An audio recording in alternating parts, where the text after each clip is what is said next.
And I'm hoping we're gonna be okay because my internet has been acting crazy today. So I hope it doesn't go out on me.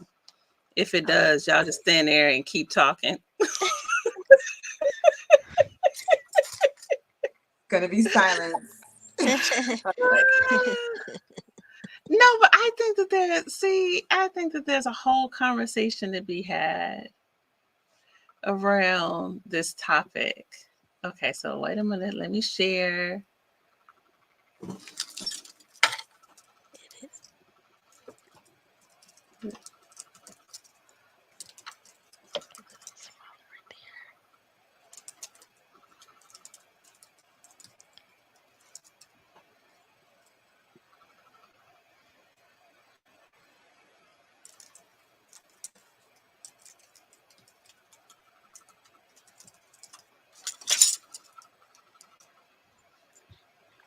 Okay,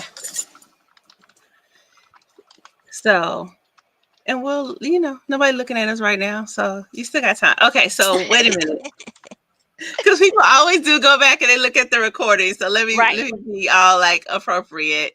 Hey, greetings everyone. I'm Dr. Ifetayo Ojelade, and I'm here with my other sister doctor friends, Dr. Corrie Claiborne, who's an associate professor of literature at Morehouse College, and Dr. Kenja McCray, who is almost and we're praying and putting out in the universe an associate professor. Right now, she's assistant professor of history at Clayton State University. And we are talking about a series. There's a PBS series that's still online right now by Kim Haas. That's called Afro-Latino Travels, or she didn't say Afro-Latina, it says Afro-Latino Travels. Uh-huh. And so we're going to jump into this topic today. And I want to start off because we started the conversation a little bit before we even came online. And I want to start off and just have us all answer, when we were growing up, how much did you know? Because two-part question. How much did you know about Afro-Latino folks? And then what did you know, if anything? That much, huh? Oh, I thought you were going to. I didn't want to overtalk. No, go ahead. And you're gonna have to mediate. Go ahead. You're gonna have to mediate because I was looking at some of our old recordings and I was like, okay, I'm trying not to overtalk, so I'm gonna wait on the moderator to moderate. No. You go ahead, Corey. You okay? So let's situate ourselves. So I grew up in Los Angeles, California, Tongva territory in terms of indigenous people territory. Dr. Claiborne, you grew up in South Carolina and Columbia, South Carolina. Dr. McCray in Birmingham, Alabama. So one West Coast person, two Southern women. So Dr. Claiborne, what did you know about Afro-Latino people?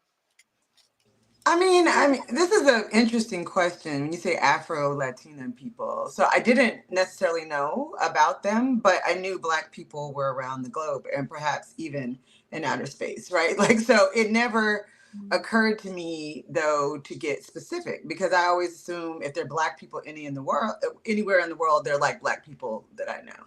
Right. And actually, that has proven to be true. If Black people anywhere in the world are like Black people I know. So it was never. I mean, like even today, and I don't know why this is, but I need to like think about this. It's not that I have low interest, I won't say, but people are like, oh, let's go to, wherever, Ecuador, and I'm like, well, why am I going to Ecuador? Like, because I feel like even if they're Black people, they're gonna be the kind of the same Black people that I know, or they're going to have the same kind of African practices, whatever they've distilled it down into. And this goes for Europe, right? Like if I meet Black people in Spain, I assume that they're going to have some of the practices that are the same that I will recognize from, just growing up in the United States. So I think that I knew, because, in South Carolina, well, actually South Carolina to Alabama was La Florida. I knew early on that that whole area was under Spanish control before it was, in the case of South Carolina, French control and then English control. So I knew that. But you know, the anglicized narrative of America always takes over. So I will say that. Okay. And you, Dr. McCray, what'd you know? I didn't know anything. And this categorization of Afro-Latin or Afro-Latino, Afro-Latina is rather new. But even with the perception, I guess, of having the perception that there were from my Alabama sensibility, would have been Spanish speaking Black people. I remember having a light bulb go off. So I'd say my earliest, and let me say that's very two-minded, right? Because we all grew up with Sesame Street. So it wasn't like, oh, I've never heard Spanish. I've never heard people of color, like Black people who look phenotypically Black, like my relatives, speak Spanish. But just to meet somebody on the street, that wasn't my experience, because I didn't go to New York City or Miami until I was an adult, right? And so my first time interacting face to face with people who were Spanish speaking were probably Mexican Americans. So I do recall a Mexican American family moving in and interacting with my dad around his business. He was a business owner when I was a teenager, but then not much more interaction. And then going to the Alabama School of Fine Arts, and becoming, I think, close acquaintances, at least acquaintances. I don't know if I would put the close on it, but acquaintances with a dancer, a Mexican American dancer, Damien. But I know I didn't gain a perspective on African descended people in the world who were Spanish speaking, who were from the Caribbean, from Mexico, Central America, South America, until I started to study at Spelman. And I don't remember the first time I learned that, but it just, according to my memory, it just came in a flood, like, oh, like a light bulb went off. Yeah. And then I wanted to know everything. And it's Yeah, and go I ahead. think there's, and I want you to talk about the difference between the East Coast and the West Coast, right? Because I do feel, and I know Alabama's in between the coasts, but I do feel like there is. So I did go to New York a lot, right? So I had seen nothing but Black Puerto Ricans, Dominicans, like Cubans in New York City, literally flying the flag of the country where their people come from, like all the time. And even in Caribbean Day parades, etc. Like people from, and a lot of even people from Central America. I mean, like you could talk about Costa Rica. I mean, consider themselves part of that Caribbean diaspora. So it wasn't like I always knew, and I knew that I know that they're Black people from literally everywhere. So I just wanted to say, so maybe you could talk about the difference of what it was like growing up on the West Coast, because I'm sure it might have been a different Spanish speaking populace that you saw. It's definitely different. I grew up with Spanish speaking people around me, but the ones that I had an awareness of where they were from, their family heritage was Mexico. And it wasn't so much indigenous looking folks per se, if you will. I mean, some brownness, but more on those folks that had definitely a lot of European ancestry. And so the idea of someone who was, as Njamile said, phenotypically looking as a person of African descent and speaking Spanish, that looked like the three of us, I didn't see those people when I was very young. So I don't have any working memory, which is actually very kind of interesting. I don't have any working memory of like seeing Puerto Ricans and Afro-Cubans or Costa Ricans, any folks of African descent that were Spanish speaking. But this is the interesting thing. And I can only speak of Los Angeles. I don't know if this is true about other areas of the country. As we got older, what I started to realize is, yes, sometimes there were Spanish speaking people, but because of kind of the cultural misorientation that we have in this country, the shame when you're an outsider, I would find out that there were people that I went to school with and their family was from Costa Rica. So although they sounded like us as African Americans, they look like us as African Americans, when you spoke with their parents, I mean, they could be from the Caribbean, and they could be from the English speaking Caribbean, they could be from the Spanish speaking Caribbean. And so my really kind of, I would say my intro to that world was when I was 17. I met, that was my first long-term boyfriend. He's Panamanian, African, a person of African descent, more on the light skin side, if you will, but still, his entire family ran the spectrum of very chocolate people to people that looked more stereotypical Latinx, and you wouldn't know that they were people of African descent. And so that was the world, that was my entree into that world of understanding that people of African descent existed and they spoke Spanish. And when I met him, don't ask me how this worked. He barely spoke English because he like literally came to the United States when he was 17. And, you know, they had English classes in school, but he didn't really, you know how you take your Spanish class and you don't really, you can learn some words, but you don't really learn how to speak the language fluently. So I don't even know how we really communicated initially, you know, because it took him a long time to actually learn English like fluently. So that was kind of my first thing. And I mean, he would tell me stuff. And so because he was sharing kind of his experiences and just kind of exposing me to the world of people of African descent, that was a huge eye opener. And the irony of that, and I'll tell y'all a little bit later, I want to come back to how he actually perceived himself. So, which is very different than how I perceived him.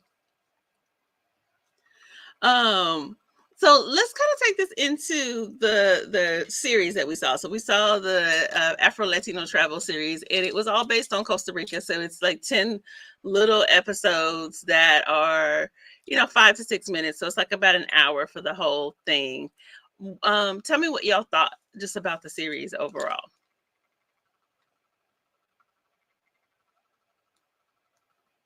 And y'all just look at me. What's going on?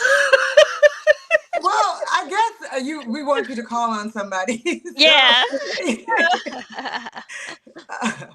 so, well, I only saw 2 of the episodes, but I will say this. I saw the one about the sisters and the sisters of the woman vice president, and then I saw the one about the Calypso singer. And what I thought was good about that is even in those 2 episodes, they talked a lot about like the history of Costa Rica and slavery, and, you know, when people came, I mean, like in the 10 minutes, you know, came to work on the railroad and how singing was outlawed. And so in the case of Calypso, that's how they started this certain singing culture, et cetera, because they could sing while they couldn't talk to each other while working on the railroad. And then I realized too, like, you know, again, how Caribbean they are because of the people who are there, right? Who came from other islands, came from the United States, came from all of this other kind of space. So what I did recognize, and I've never been there, although I want to go, is that, you know, there, again, I keep on saying this, that we are more alike than we are unalike, right? Like, so, you know, kind of just thinking about the ways they pass things down, even their music traditions.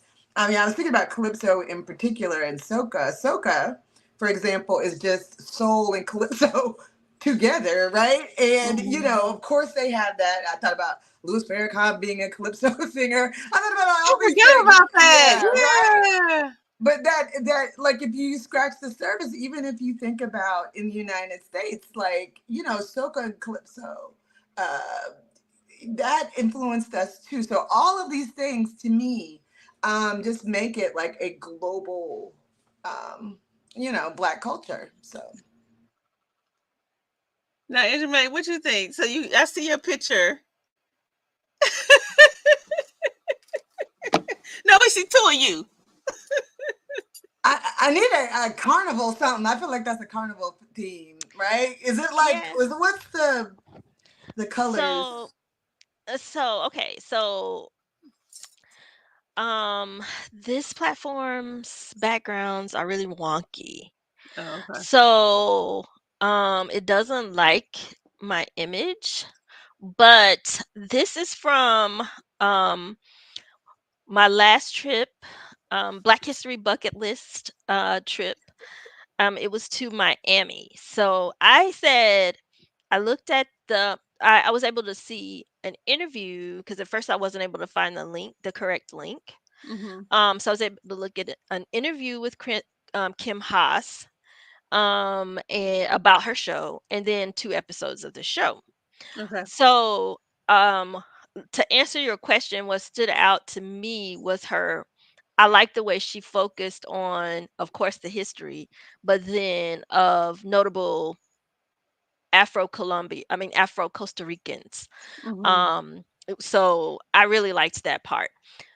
And this picture, it should be differently oriented, Look, you but and I and Corrie are both going like this.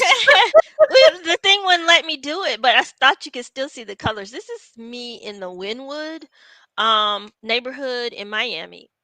So Wynwood, they have this new kind of, it looks like millennials and younger people have used this district and focused on this concept of Wynwood walls in Miami. Mhm. And so it's a whole bunch of street art, lots and lots of murals. So I've been to Miami before, but I let me say I was not looking specifically for the Afro Latin presence. And so it was so much, much more enjoyable to visit Miami looking for Black history, Mhm. and specifically looking for the Afro Latin or Latinx presence. All right. So that way, one, I was able to ignore all the Rump 2024 flags. Cause I'm like, okay, But you know why? that you know where that comes Yeah, from, I right? know, Okay. I know, So yeah. we don't have to go Cause there. I ignored that because I was looking for something else. So, just specifically when the day that I went to Wynwood, I saw all these beautiful murals, and they had a range of murals in the Wynwood district, but so many of them boldly featured Afro Latinx subjects, right? So this one was an obvious nod to the Orisha worshiping Afro Latinx community. So I've got to figure out a way to show you all, to share the picture, the whole picture. So it's this huge, larger than life mural on the side of a building with this beautiful brown-skinned woman with her gele on, and she's smoking her cigar, and she's got a necklace full of what look to be alekes Mhm. or beads, colorful Mhm. beads, we'll call it that, and just looking like she's living her best life. And so that was me being silly in front of the mural, but the Wynwood district was so full of pictures, and street art really, that centered black people, and particularly black African descended people in Afro Latinx sort of cultural context. Mhm. So that was very enjoyable. And then I was able to go to, and let me just say, the reason why I thought it was important for me to come to this conversation and bring this. Oh, I really like this show about Afro Latinx people in Costa Rica. I appreciated Kim Haas. At first, I was like, okay, is this going to be accessible to me? Because Mhm. despite it all, there's so many people who are like, why you be acting like that? Like, ain't you a professor? Don't you have a PhD? Why do you ignore your pedigree? And I'm like, y'all, it's so much more complicated than that. And if you know that I'm a professor in a public setting, then you know I ain't got no money, okay? And so I cannot be looking at one of these shows that's like, oh, live the soft life and go to Costa Rica and, go to these resorts. So I was like, okay, what is this going to be? And I liked Kim Haas because she said she's African American, right? And it's just that her grandmother took her to Mexico. It sounded like on a vacation trip, and the people in the lobby taught her to count from 1 to 20 in Spanish, and she was just hooked. Like got to college and I was learning about all these like this world, this African diaspora world, Mhm. um, that I was hooked, right? And so it made me definitely move Costa Rica, a trip to Costa Rica up on my bucket list, Black History bucket list. But I wanted to say, but hey, if you're traveling on a budget like me and you want to experience some of this Afro Latinx culture, don't rule out Miami.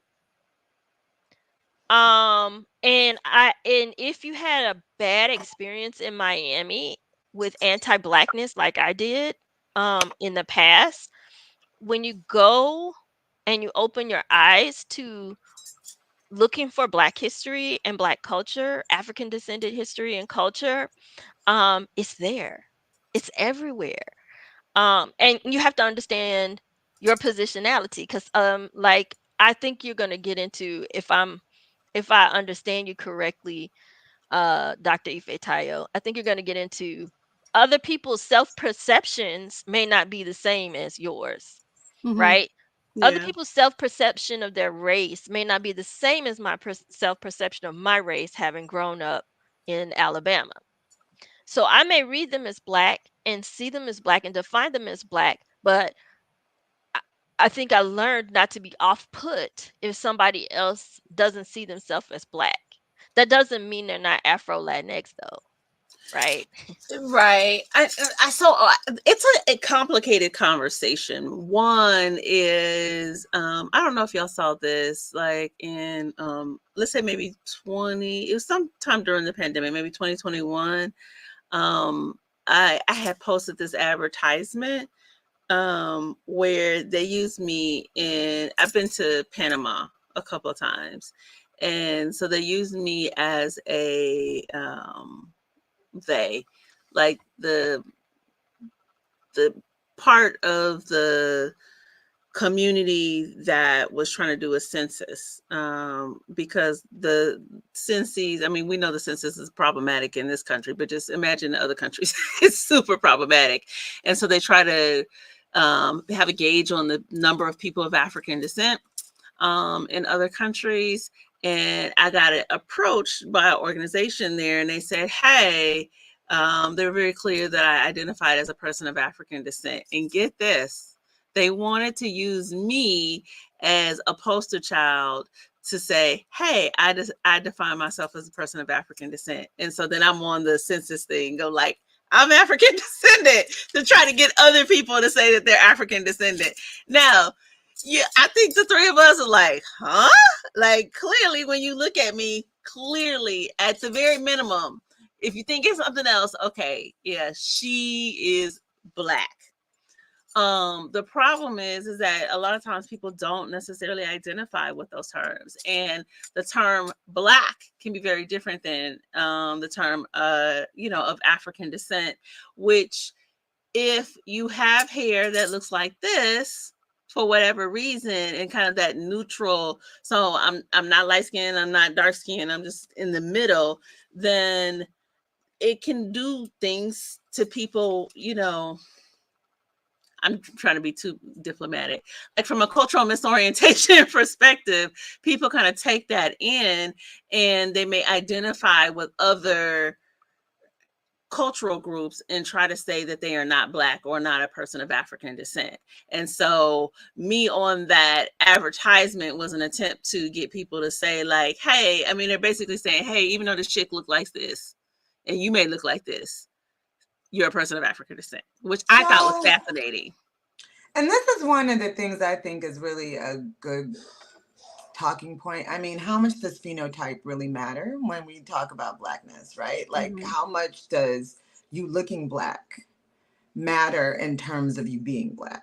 Right. And because you can be, I mean, I think about Pele, Brazilian star, who is white in Brazil. I'm like, Fina, you can't, what? Like, this don't make no even good sense. Or, some of the baseball players for the Dominican Republic who wanted to be white, or subsequently, we won't call their names, but they lighten their skin, all this other kind of stuff, because there is they make it so hard to identify as Black, even if you are, right? And so then this question is, and I hate, this is not cast, but I'm going to say this. But the question is, not only are you dark skinned, but do you also think of yourself? Are you aligning yourself with a particular struggle, history, idea, even a religious background? And for a lot of people, that becomes a complicated question, right? I think about places where they actually made it illegal to even ask people if they identified themselves that way, right? So I do feel like, so this kind of saying, okay, putting you on there, saying, oh, she's Black. Okay, you could be, but you also could not be, right? And so so there has to be something where I think we're going to have to start talking about, claiming certain practices culturally. And you also probably have dark skin because you'll have a certain experience around that. But there has to be, I think, a question about, just what does it mean to walk in the world looking the kind of way, and maybe in Latin America too, that has a different meaning than it would for us in the United States. Well, I mean, it does. And I think that's what makes the conversation so complicated, because where we have the 1 drop rule here. So basically you got 1 drop of Black blood, then you're Black. And so I grew up in a family with some African Americans that quote unquote look white, but they identify as Black. Now, if they're in Brazil, it isn't a 1 drop rule. If you are light skinned and you look white, then you are white, which is a completely different thing. So, going back to what I was telling you about my. But you're not, though. But you're not white. No, but remember when we were in Brazil that they were saying, so it's not based on our definition, and they were correcting us because they were like, what you all perceive as African Americans is not how it's done here. If you are on that light skin, then the perception is that you get put in the white category, which I thought was fascinating. But to me, it's not just light skin. Like, there's other stuff that goes. It literally, to me, is also heritage, right? So when they were talking about there had been no African mayor Mm-hmm. Salvador de Bahia, right? I Mm-hmm. didn't think that they meant, oh, there hasn't been anybody of a certain skin tone. It is about had there been any mayor, because it could be like United States politics. There could be a lot of people who represent America that have African ancestry that are light skinned, right? Yeah. But it doesn't mean you say that they're not black, because you still do, right? I think it's less about, to me, which I think is fascinating. Okay, so let me tell you why. To go to your point, let me tell you why I broke up with my. So I was with the Panamanian for 3 years, from 17 to 20, and I was getting very politicized, or coming into kind of a Pan African identity at that point. And I remember going to see Malcolm X. I already knew, I had already read the book, so he was dead. I knew what was going to happen, but the movie was very emotional to me. And I remember like walking in the movie theater crying, and my boyfriend at the time asked me why I was crying, and I was like, I don't understand why they killed him. And he just did not get it. And I was like, how as a black man can you not understand why this is significant? And he looked at me dead in the face and said, I'm not black. Oh. And that was the end for us. There was just something that shifted off for me at that point. And now, if he didn't open his mouth, I mean, he had a Spanish accent. I'm sure he still does, because it's not like you get rid of your accent. But if he didn't open his mouth, he just looked like a light skinned African American. I mean, hair texture, everything, skin color. He wasn't even the light skin where wonder like it's something. He's like, no, that's the black man. Right. But I thought that was, as I got older, I thought that was really fascinating. I mean, we talked about it a couple times after that, but it was a bone of contention between us, because his perception of who he was very different, which is different than, so a lot of times I think that Dominican folks will kind of, you'll hear that word, Dominican people don't identify themselves as quote unquote black. Right. And I did an interview with the African American brother who lives in the Dominican several years ago. And he was like, they don't identify as black because they think that is odd that we call ourselves like a color. He said they do identify as people of African descent. And I was like, oh. He But said, they don't, right? no, Like, I'm so talking what? about people that are there. I'm saying no, but I think this is important to get, because I think it's important not to do that. I don't think it's any different. When I listen to him, I realize it's not any different than in the United States. There are some people that will say, okay, I'm black, I'm not African. And there are some people that will be okay with black and African. And he said that a lot of people will push against the idea of black, and they will say, I'm a person of African descent. This is somebody that's living in the Dominican, among Dominican people.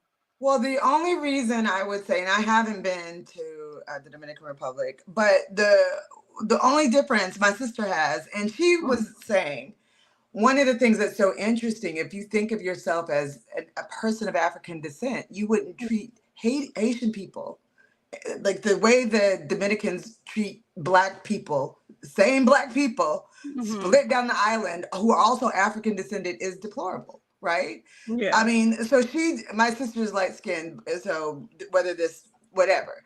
But when they thought, for example, that she was coming there to do like a medical mission, etc., when they thought she was Haitian, they didn't want to serve her. They didn't want to talk to her. They're like, "Are you Haitian?" Like, whatever. They literally, the amount black people tried to put her at this bottom level below them. But when she said, "Oh no, I'm not Haitian. I'm from the United States," then all of a sudden they were nice to her. All of a sudden they wanted to open their doors to her, etc. So it is, to me, when they say it's just about, oh, they don't like the term. No, they don't like the struggle of black people in general, I think, being attached to them, right? Like, I think that there is a lot of, and because, and particularly in a country that had like Cuba, that had a whole program of deliberately trying to whiten the people in that country, right? Like deliberately trying to make sure that the whiter people got more land, more access to things, more of everything, right? So it became a literal whether or not you had access to a good life or not, whether or not you said you were Black. And I feel like that is very much a carryover. And like I said, they treat the Haitian people deplorably. So. And again, I guess I want to just, I hear what you're saying. I'm not arguing against, some of the problematic ways that Haitian people have been treated, but I think I'm just want to be careful of us making like overall generalization, saying they. So they, the Dominicans, treat the Haitian people deplorably, because that's like saying they, in terms of us being African Americans, treat continental Africans deplorably. I mean, there are nuances in that, There and are, what you're however, talking about.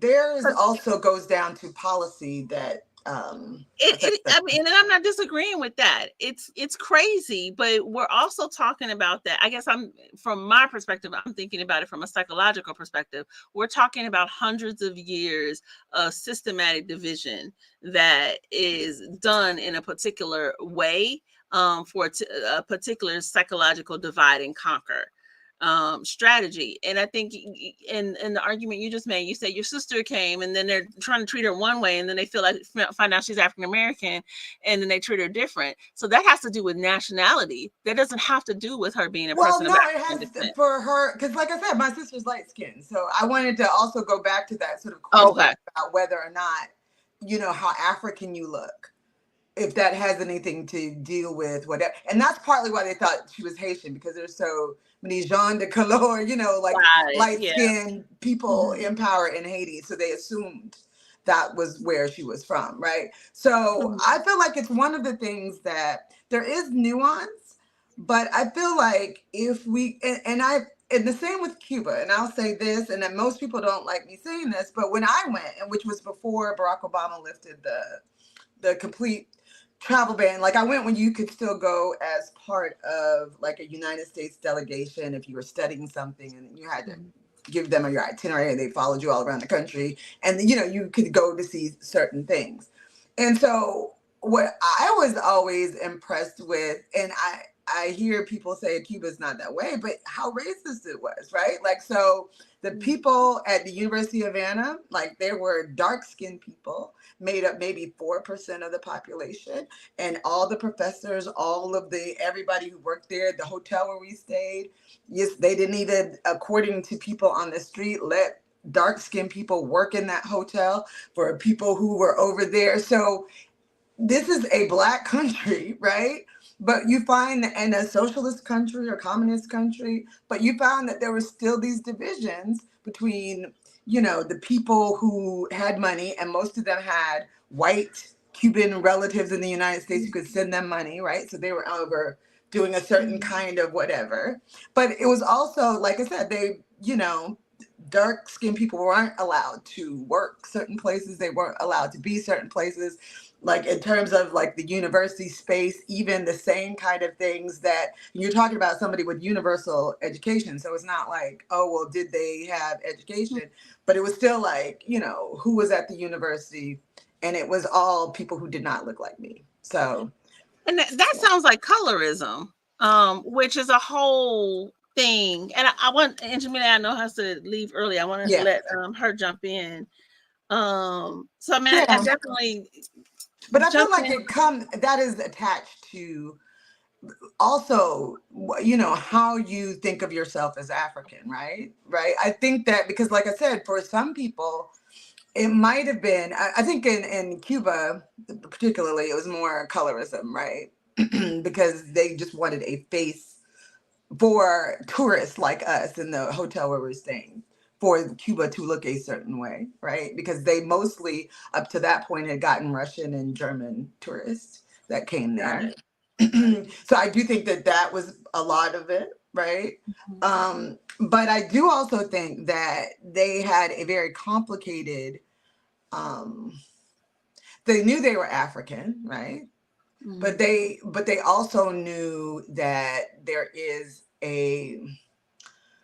a way in which suppressing that would mean that you got a little bit more of something, right? So, and it could be colorism, but I think it's also partly in a deep psychology where you punish people for their blackness, right? Like for thinking of themselves, for maroonage, for trying to break apart, to try to be separate from the group, which I think that having an African consciousness means that that's what for a lot of people it did, right?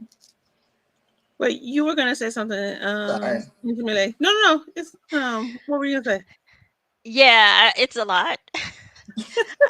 Um, yeah, because sometimes I wanted to interject that both things can be true at the same Right. time and held in tension.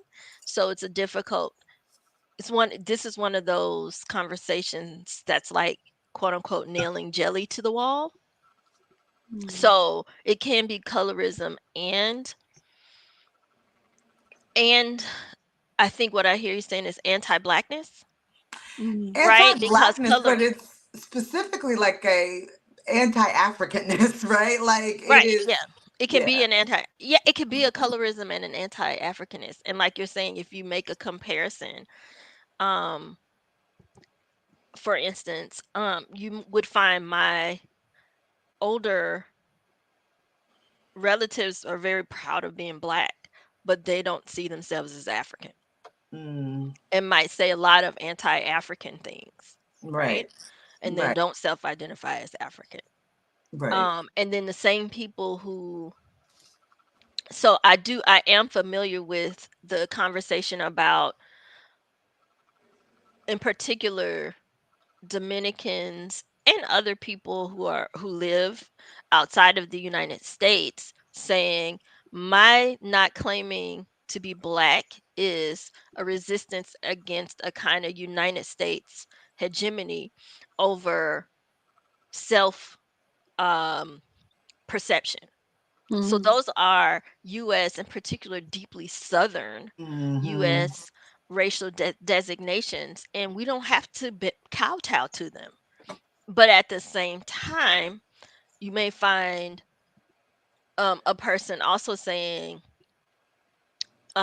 when I took my DNA test, I was very surprised that I had any African heritage, Hmm. right? Yeah, I had never heard I yeah, anything like like like how that. both of us look. like Look what? how both of us were like, huh?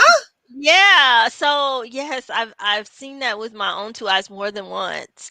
Or I've had students in class when we get on race, an African American class. I've had multiple students sign up for African American history class, and we start to talk about race, and race is a social construct.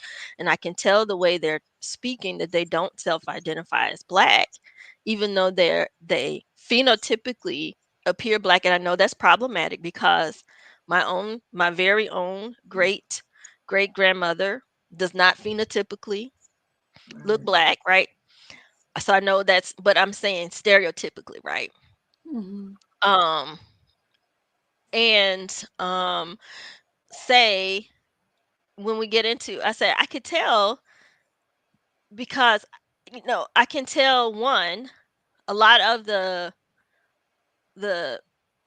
students who are native born self-identifying as black with native born parents who self-identify as black see blackness as their domain and don't see people from immigrant families that may be of African descent as black Mm. or from the continent as black. And then I can see there are people of Latinx heritage in the class who are not identifying as black. Um, but then it gets really fraught because if there are scholarships for black students, Oh yeah, you tell me this okay, before. yeah. But then when I ask, oh, do you self-identify as black? Oh, no. Do you self-identify as African descendant? No. How do you self-identify? I am, and then a nationality, right? So, yeah, this is a difficult and fraught conversation. And when I've had some other Dominican students in my classes, and we talked about this. The anti-Haitianness comes across as a very economic and political pragmatism, and and that's how they perceive it, right? And when I push back against them, I've had some people from the African continent who may not be like me, like, oh, we need to stick together. Because a lot of times I was the only one in the room. People are like, there's a lot of us in the room, and they ain't off of me. I can feel that's all I in know. between the lines, and say it is their right to say they poor, they're trying to get our stuff, push them out, right? And I'm just like, yo, this is a can of worms that I don't want to deal with, right? So yeah, it is a complex conversation, but I think one anthropologist, I think her field is anthropology, Beatrice Morales. She came and spoke in a forum. We brought her in when I was teaching at Atlanta Metropolitan State College, and she made a good point, which is it's also important to remember when you're speaking to people about how they feel about Blackness and being African descended, that you're speaking if as someone in the United States from the perspective of a group of people who have been through a Black Power movement. And we're on the other side of a Black Power movement, a Black and Proud, movement. And a lot of people in Latin American countries have not. And so they don't have the same language around Blackness and race and self-identification. And so I thought that was an important point for her to make. Yeah, from the perspective of somebody who's from Latin America and who's African descended and self-identifies as Black. I love that. I love that comment. I was recently, I'm trying to find it. I was listening to a series, and it's like a cheesy murder mystery. So this ain't great literary works. This is not gonna make it there. But it's called The Caribbean Kitchen Mysteries, and the author is Raquel Reyes. And she, if I don't let me get to she's Cuban. And I thought it was really interesting because it was the first time that I have read a series, and I have not read a lot of Afro Latinx series, but it was really the first time that I read a series where the person was really putting the African identity forward and going and talking, excuse me, throughout the Caribbean, excuse me, about the African influence and impact. So the story is around a cook. Well, she's not a cook. She's a food anthropologist, and she ends up being on a cooking show, and then on her side, solving mysteries. That's how cheesy it is. But the thing that is so brilliant is because she's talking about all this food and influence of culture, and she's like, well, this is thing of African descent, and then she throws in something about the Orisha, and I was like, oh, this is brilliant that she's doing that. And I know now, growing up and interacting with more Afro-Latino folks, that's a newer kind of genre where people are more like, okay, this is where our people come from. This is the food that we eat. This is the culture that we have. And a lot of this stuff come from Africa. And it's a mix of the African heritage and the Taino culture. And so I actually listened to the whole series again, not because it was great, but because I was just intrigued by the use of Afro-Latino culture. We are coming to the end of our time. I know you got to stop early in Jamile, so I'm thinking this might be a good stopping point. But any kind of last comments, just on this topic overall. But see, there's a lot here because now it already made me think of like what we need to talk about for our next session. Yeah, I mean, I think I said my piece. And I guess the overview is that there's a lot here to discuss, Mhm. lots of layers and lots of holding contradictory ideas and tension, right? Mhm. Um, because I think ultimately people are trying to privilege themselves, and I guess you would know the brain based perspective, right? But our brains, as I understand it from a historian's perspective, want to seek the path of least resistance. And so many times if people are given us creating this category of assigning me the identity to human, of identifying humans in blackness and saying, well, blackness means servility and poverty and all this kind of stuff, then a lot of people gonna say, well, that's not me. Let me go over here to Where's this the other money? category. Yeah, I'm Mhm. intelligent. So I think we're fighting an uphill battle in some ways about getting people to self-identify in that way. But it's still like you said, Dr. Claiborne, we were more alike than we are different, and it brings me at least so much joy to see go and travel and see how we are alike, and then our beautiful vibrant differences, and that you don't and I would like to add that you don't have to be rich to travel. Some of this stuff you can find right here in our home of the And United then you States. can also travel because you know you can travel on a budget. You don't have to go stay in a Hmm. luxury hotel to travel. Right, yeah, and you can also go travel outside the country on a budget.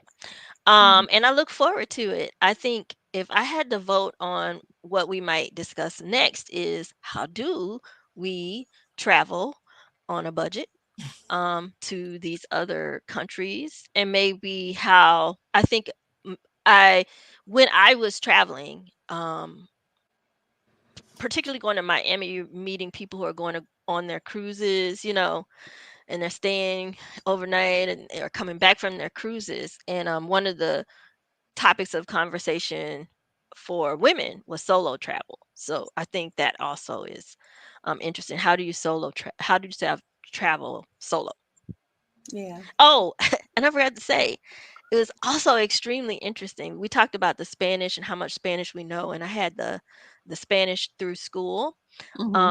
and it was when I was in college. And even though right now I teach at a college that has a substantial Spanish speaking student body, it's just I don't know, I guess because of the context, we don't speak in Spanish. So if you're a Spanish speaker and you come to my office hours, it's not expected that I would be trying to speak to you in Spanish.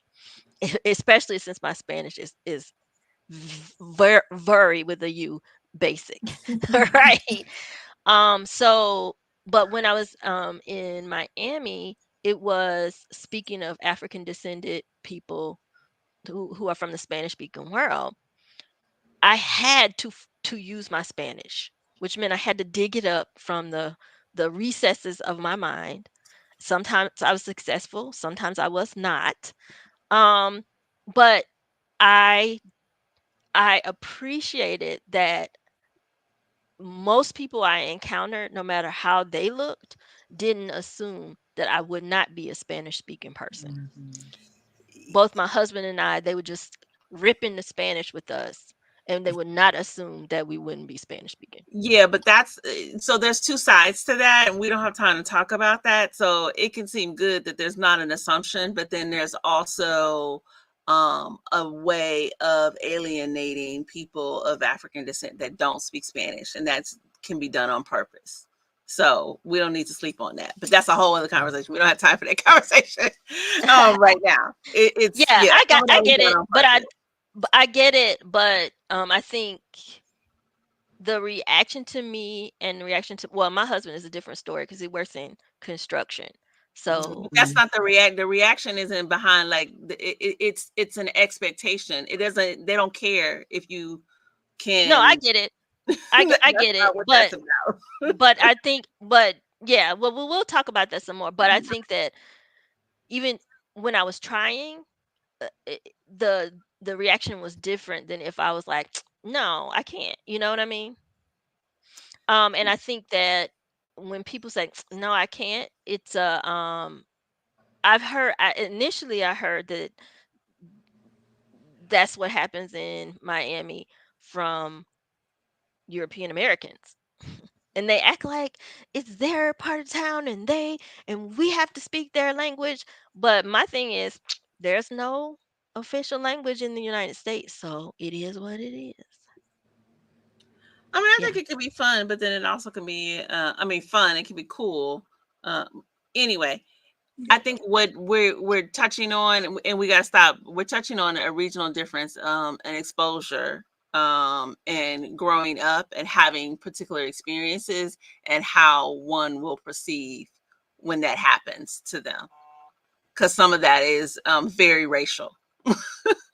So that's a whole other thing. We'll leave it there. We won't go there.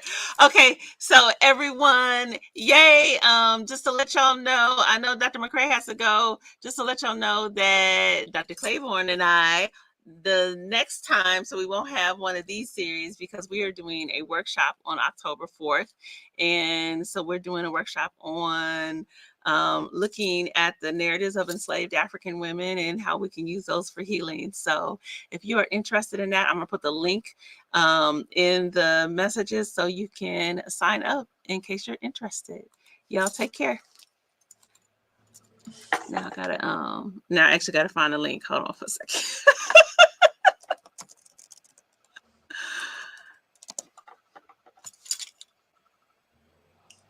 Before I shut this off. Yeah, so get ready. I mean, hopefully we can talk about reading some things before that session, So maybe look forward to, I don't know if we're going to still put out trailers or some other things before that. I think we can. I was actually thinking about that earlier. Okay. I just wanted to put those links in there. So that was bootleg. But anyway.